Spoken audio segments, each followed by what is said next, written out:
Today I've got 5+1 New Hampshire high school sports that you didn't know exist. We're starting off with the current sports that are happening right now. We're going to start with bass fishing, which is co-ed. I went to high school in New Hampshire for 4 years. I even graduated, and I had no idea that bass fishing was offered.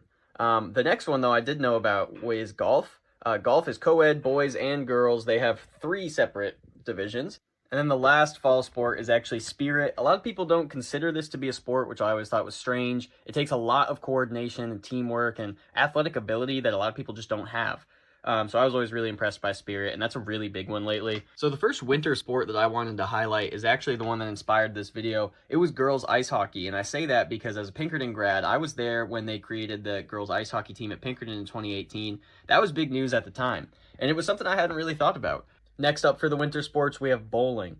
Some people would consider bowling to be a dying sport. I just consider it to be in a bit of a plateau. When I was in high school, we actually had quite a few kids who were on the bowling team, and they had their own little cult following. None of them were really boastful about being on the bowling team, but none of them were really ashamed about it either. They were all really, really, really good. Either way, I think this is a really fun one that not a lot of people really know about, especially because bowling has sort of been on the decline, or at least not on the uptick. The last winter sport that I've got for you today is going to be spirit. Once again, spirit is a fall and a winter sport, and it's incredibly popular at both times.